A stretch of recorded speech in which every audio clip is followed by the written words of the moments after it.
এটা দেখতে কিউবের মতো, কিন্তু আমাদের বাংলাদেশে এটাকে ফুলঘুড়ি হিসেবে চিনে, কারণ এটা যখন আকাশে উড়ে তখন এটা দেখতে ফুলের মতো দেখা যায়।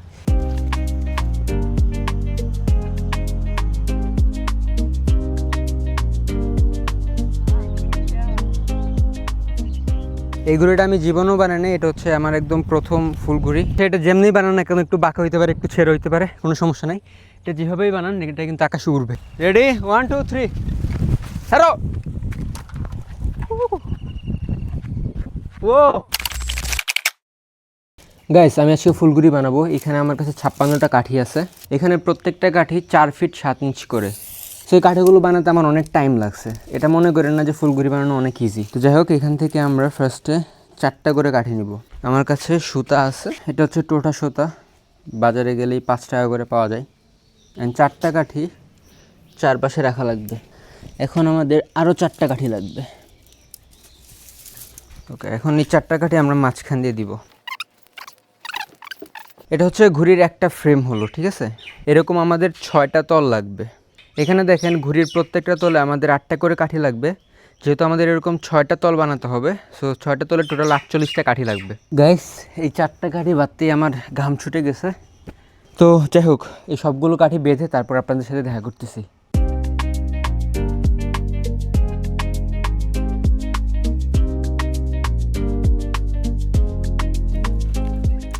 ফাইনালি 6টা আলাদা আলাদা ফ্রেম বানানো হয়ে গেছে। 1টা 2টা, এখানে 2টা আছে, 4টা, আর এখানে 2টা, 6টা। অনেক টাইম লাগছে, অনেক কষ্ট হয়েছে। সো এখন আমার কাজ হচ্ছে এগুলোকে একটা 3D ফরম্যাটে আনা।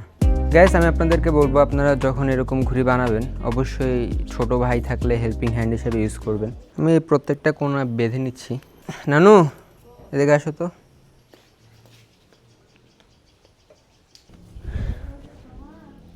তারা প্রেশার দিও না, আঙ্গুল দিয়ে প্রেশার দিও না। একটু তো বড়ই। আমি ছেড়ে দাও, ঠিক আছে, যাও তুমি। না না, এরপরে একাই করতে পারবো। দেখেন গাইস, এটা কিন্তু অলরেডি একটা 3D শেপে এসে গেছে। গাইস, এটা বানাতে আমার এত ঝামেলা হচ্ছে। এখানে মেইনলি এটাকে একসাথে করাটা একটু বেশি ঝামেলার মতো লাগতেছে। যেমন দেখেন, এটা হচ্ছে কেমন যেন একটু বেশি মানে প্রবলেমেটিক। গাইস, অসাধারণ একটা জিনিস আনছি। সেটা হচ্ছে এই যে একটা টেপ, মানে ডাক্তারি কাজে ইউজ হয়। এটা আমি ঘুড়ি বানানোর কাজে এখন ইউজ করব। Let's go. এভাবে এত কষ্ট করে সুতা গিট দেওয়া হচ্ছে, আমি সুন্দর মতো ট্যাপ প্যাঁচাই দিব, ঝামেলা শেষ। টেন টেনা টেনা টেনা। ও সেই, এটা এত ইজি, মানে এখন তো মানে অনেক মজা লাগতেছে যে এই কাজটা আমার এত কম সময়ের মধ্যে শেষ হয়ে যাবে। শুরুতে এত কষ্ট করে সুতা না পেঁচিয়ে একটা টেপ এনে নেবেন, কাজ হয়ে যাবে। গ্যাস, এটা কিন্তু আমার পুরোটা 3D শেপে আনা কমপ্লিট হয়ে গেছে। 3D শেপ করার পরে আমাদের মাঝখানে আরও 12টা কাঠি অ্যাড করা লাগবে। সো দেখেন, এখানে হচ্ছে আমার কাছে এখানে 8টা আছে, আরও 4টা লাগবে। আগে এই 8টা অ্যাড করে ফেলি, তারপরে আমি আরও 4টা লাগাবো। দেখেন কীভাবে কী করতেছি। এই কাঠিটা এইভাবে এ পর্যন্ত যাবে, তারপর আরেকটা কাঠি এরকম করে 4 কোণে আর কি 4টা কাঠি অ্যাড হবে। এভাবে 4 কোণে 4টা কাঠি এই পাশ দিয়ে সোজাসুজি অ্যাড হবে, আর এই পাশ দিয়ে আর কি আরও 4টা কাঠি অ্যাড হবে। এই পাশ দিয়ে 4টা, আর হচ্ছে এই পাশ দিয়ে 4টা কাঠি অ্যাড হবে। সেগুলো অ্যাড করতেছি এখন। খুবই ঝামেলার একটা কাজ। এত কষ্ট করে বানানোর পরেও যদি এটা না উড়ে, তাহলে গেছে এত কষ্ট পাবো। গাইস, এখন আপনারা ভিডিওর যে অংশটুকু দেখছেন, এখানে আমি মেনলি 4টা কাঠি বানাবো, বিকজ 4টা কাঠি শর্ট পড়ছে।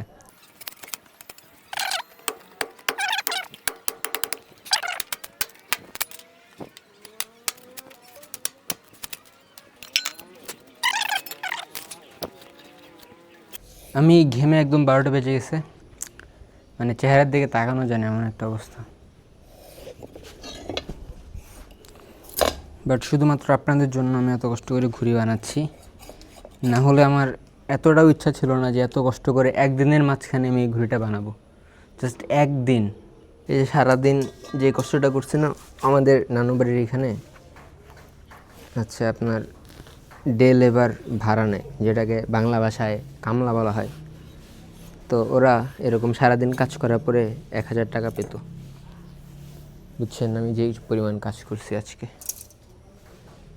ওকে গাইস, আমার 4টা কাঠি যেটা দরকার ছিল ওগুলো হয়ে গেছে। এখন শুধু এগুলো অ্যাড করলেই আমার ঘুড়িটা একদম পারফেক্টলি শেষ হয়ে যাবে। টেনটা না, কিন্তু এটা এত নড়বড়।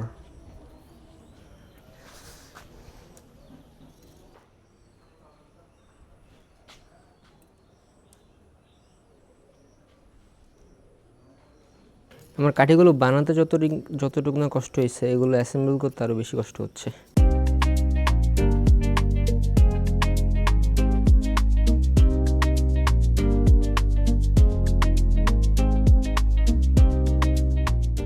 গ্যাস আজকে এই পর্যন্তই। আমার পক্ষে আজকে আর করা সম্ভব হচ্ছে না। এখন আমার গোসল করা লাগবে, খাওয়া দাওয়া করা লাগবে। দুপুর থেকে নিয়ে এখন পর্যন্ত কিছুই খাইনি। তো এটা আপাতত খাঁচাটা পুরোটা কমপ্লিট হয়ে গেছে। এখন শুধু এটাকে ছাপাতে হবে, ছাপায় দেখবো যে এটা উড়ে কিনা। গ্যাস এটা কিন্তু একটা 3D ঘুড়ি, এটার শেপ কিন্তু খুব ইজিলি নষ্ট হয়ে যায়, যেহেতু আমি খুবই চিকন আর পাতলা কাঠি দিয়ে এটাকে বানিয়েছি। সো এটার শেপ বজায় রাখার জন্য এখন আমাকে যে কাজটা করতে হচ্ছে সেটা হচ্ছে প্রত্যেকটা কোণায় কোণায় সুতা দিয়ে টাইট করে বেঁধে দেওয়া। সো এখন আমি ওই কাজটাই করতেছি। প্রত্যেকটা কোণায় কোণায় সুতা দিয়ে টাইট করে বেঁধে দেওয়ার কারণে ঘুড়িটা কিন্তু একটা জায়গায় ফিক্সড হয়ে আটকে আছে।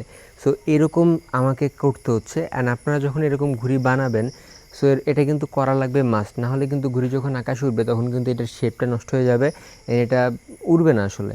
সো ঘুড়ির শেপ বজায় রাখার জন্য প্রত্যেকটা কোণায় কোণায় সুতো দিয়ে টাইট করে বেঁধে দেওয়া লাগবে।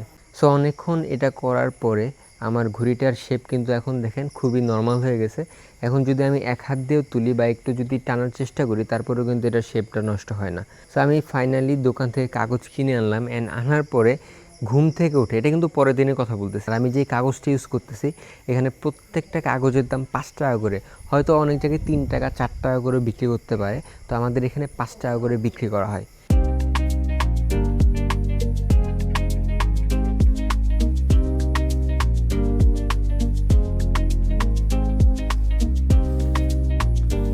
তো ফাইনালি একটা টাইমে গিয়ে আমার ঘুড়ি র্যাপিং করা শেষ হয়ে গেল। এখন কিন্তু ঘুড়িটা দেখতে আগের থেকে অনেক বেশি সুন্দর লাগছে, অ্যান্ড এটাতে কিন্তু একটা সুন্দর ভাইব আসছে, মনে হচ্ছে যে না একটা মানে কিছু একটা বানাইছি আসলে। গাইস আপনারা দেখেছেন আমি এখানে ভিডিওটা শুরু করেছিলাম, আর এখন এই জায়গাতে আমি ঘুড়িটা রেখেছি, কিন্তু এটা ছিঁড়ে গেছে কারণ কিছুদিন আগে বৃষ্টি হয়েছিল। তো আমার এই ঘুড়িটা আমি এইখানে রাখছি, তারপর বৃষ্টির পানি ছিটে গিয়ে এই অবস্থা আর কি। গাইস এখানে দেখেন আমার কাছে কিন্তু কালার পেপার অ্যান্ড হচ্ছে গ্লু আছে। সো আজকে এটা আবার মেরামত করব, অ্যান্ড এটাকে উড়িয়ে দেখার চেষ্টা করবো যে এটা আসলে উড়ে কিনা।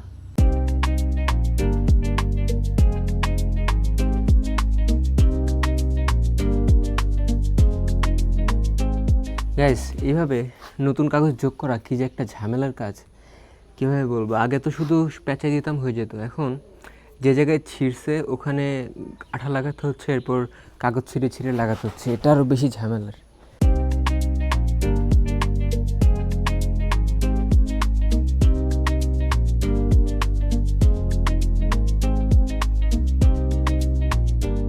গাইস ঘুড়ি কিন্তু বানানো শেষ, এখন এটা নিয়ে যাচ্ছি উড়ানোর জন্য, যদিও একটুও বাতাস নাই, তারপর একটা চেষ্টা করে দেখি কি হয়। এই ঘুড়িটা কিন্তু আমি এর আগে কখনোই বানাই নাই, এটাই আমার প্রথম এরকম ফুলঘুড়ি বানানো।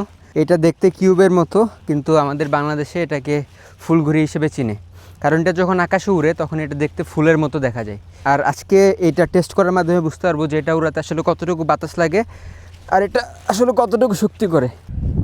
গাইস এই ঘুড়িতে সুতা বাঁধার জন্য আমাদের শুধুমাত্র একটা কোণায় সুতা বাঁধলেই হবে। আমি এই যে সুতাটা এই পাশে একটা কোণায় বেঁধে দিচ্ছি সুন্দর করে।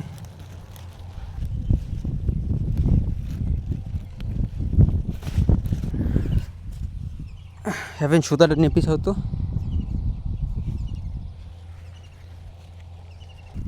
সুন্দর, তুমি ক্যামেরা ধরো। হ্যাঁ রেডি, 1 2 3 ছাড়ো। ও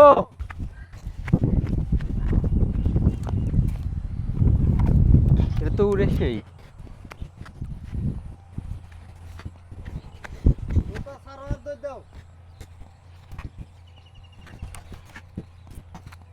পড়লো।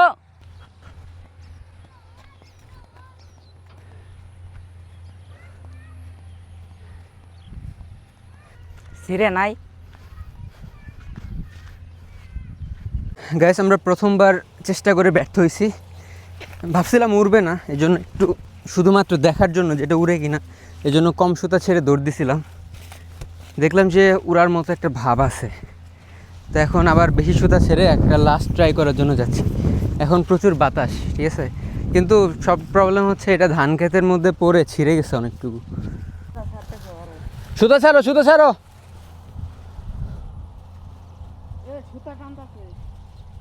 সুতা ছাড়ো আরো মামা। গ্যাস সুতা এখন অনেক বেশি ছাড়তেছি, একদম লাস্ট মাথায় যাব, এরপর সম্পূর্ণ সুতা ছেড়ে যতটুকু জোরে দৌড় দেওয়া যায়, কারণ এখন আমার মেন টার্গেট হচ্ছে এক চান্সে এটাকে উপরে উঠাতে হবে। আগে না, আগে না, আগে না, আগে না, আগে না, 1 মিনিট, 1 মিনিট, 1 মিনিট, 1 মিনিট, আমি পজিশন নেই, 1 মিনিট আগে না। গ্যাস আমি সুন্দর একটা ফুটেজ নেওয়ার জন্য একদম মাঝখানে চলে যাচ্ছি। সো ওকে, এখানে ঠিক আছে। মামা রেডি?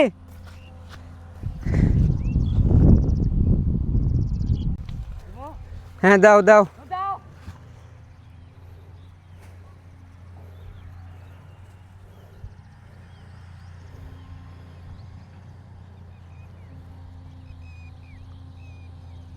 ও গাইস, আমার এখন এত ভালো লাগতেছে,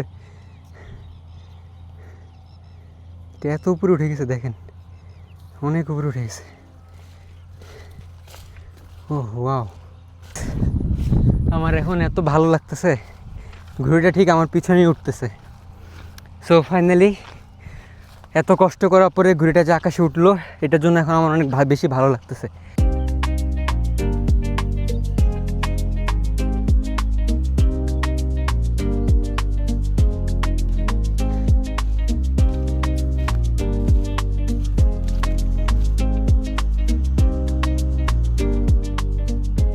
ফুলঘুরির ব্যাপারে যদি আমি বলি, তোমরা এটা যেভাবে বানাও, একটু বাঁকা হতে পারে, একটু ছেঁড়া হইতে পারে, কোনো সমস্যা নেই, এটা কিন্তু আকাশে উড়বে।